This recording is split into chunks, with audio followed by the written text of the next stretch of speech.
What do most people misunderstand about discipline equals freedom?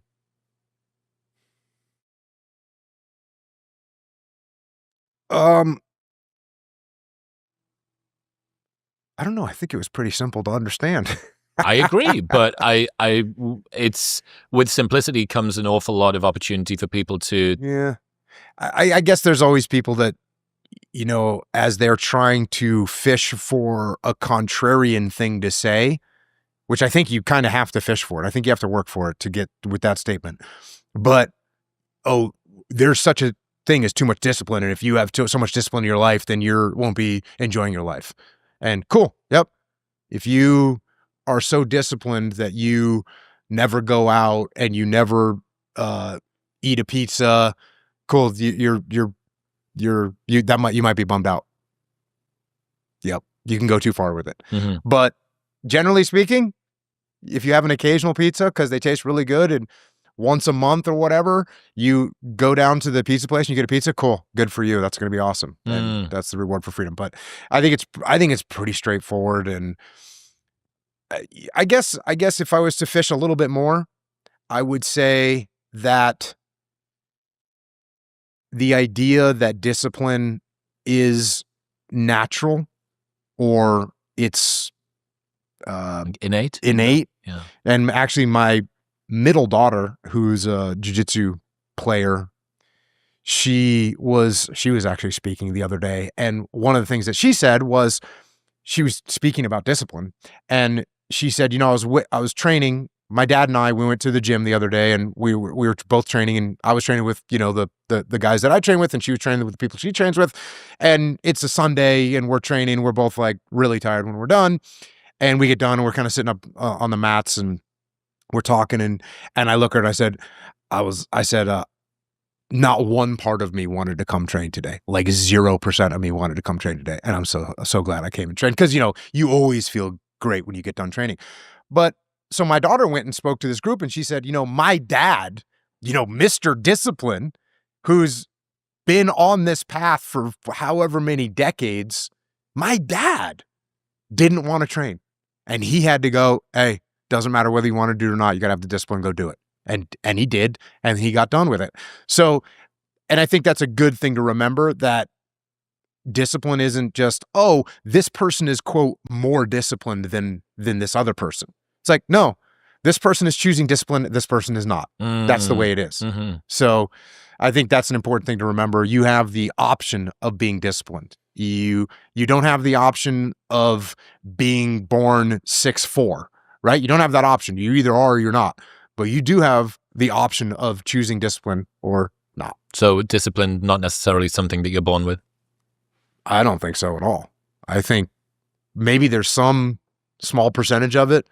Maybe this person's a little bit more innately disciplined than this other person, but I think it's a choice. Well, how much of it's habit as well, and momentum? As you said, that I think this is one of the vicious cycles that people get into, and it's also why you see people that have unbelievably outsized results in life, and those who kind of have consistently bad results in life, because each positive experience is self-reinforcing. It tells you a story about the sort of person you are, and you start to build on good habits, and these good habits show you more good habits, and you get a little bit more confidence, and you get a little bit more, and you say, well, this is part of my identity now. I actually can push myself a little bit. So, and you're like, holy fuck. Like, it's the 1% per day increase, and you end up at some unbelievably big number by the end of the year. But you also see the opposite. And this is how you get, very diverging outcomes from people that started at relatively similar places.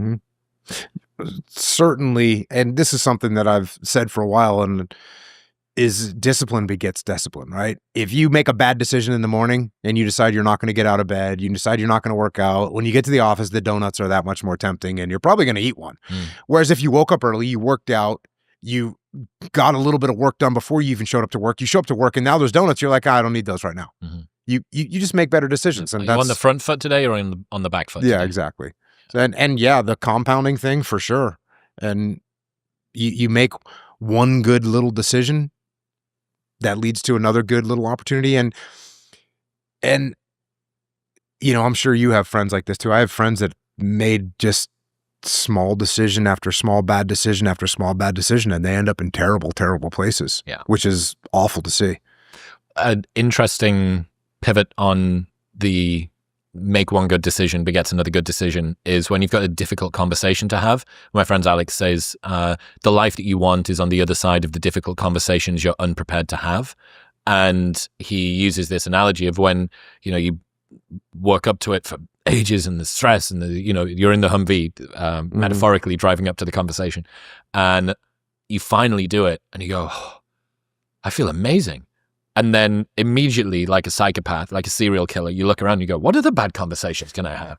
And you're like seeking out targets. For you're like, oh, I need to ring my mom and tell her that she did that thing. I've got that guy that didn't deliver the Amazon parcel correctly, and I need to speak to this supplier, blah, blah, blah. But it's the same with that. Mhm. This sort of momentum thing is a big deal. And it's why... In that vein, when I don't feel like going to train jujitsu, or I don't feel like waking up, or I don't feel like working out, whatever that thing is, that feeling that I mentioned to my daughter of like, I'm so happy I came and trained today. I know that feeling so well that it just totally overrides the... Oh, so you're projecting weakness. yourself. Yeah, I'm just like, oh yeah, I know how much better I'm going to feel in an hour and a half. I know that feeling so well. And I also know the other feeling, which is, man, I didn't train today.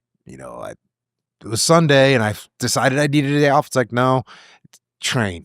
I know that. And I think that is very helpful. What's still driving you now from a discipline perspective? Well, I mean, in jiu-jitsu, it's just, I love jiu-jitsu. Hey, and again, if you want to do something, how much discipline does it take? You know what I mean? I love it. Literally takes more discipline to not do the thing. Yeah. Like you get injured and your arms, you can tell that your arm, every time you train, it's getting a little bit worse. It takes more discipline to be like, all right, I need to take a day off. You with the neck. Yeah, exactly. So yeah, I mean, I enjoy doing these things. I enjoy working out. Do I enjoy working out every single day? No. And that's when it's like, oh yeah, but I know the results of the long run. And I think that's an important thing that I've talked about, and again, talked about this with my daughter, is like, if you give up a little bit today, like you can't get it back. Like if you skip a workout today, you can't, there's no possible way to get that back. When you let something go, it's gone. And Rome wasn't built in a day, but Rome didn't fall apart on a day either. It didn't fall apart because of one thing. It falls apart just a little bit at a time. Yeah, nobody gets fit overnight. Nobody gets fat overnight. Either. Exactly. And so you can't submit. You can't submit. You have to get in there and keep it going. And I know the results of not doing the thing are not good. And I enjoy doing the thing, so in order to keep doing the thing, you got to do the thing. Yes, it is. It's this endless fucking infinite regress of doing the thing. Yeah. I kind of get the sense as well with that story about not wanting to go to the gym. I do think that that's the difference between discipline and motivation. Right? Motivation. I didn't want to do the thing. Discipline. I did the thing in spite of not wanting to do the thing. Yep. And look, I've said many times, you can't count on motivation. Like it's not going to be there for you. Yeah. Or it may, but it may not be. And it's lovely when it comes along. If you wait for it to be there, you might be waiting more than you should.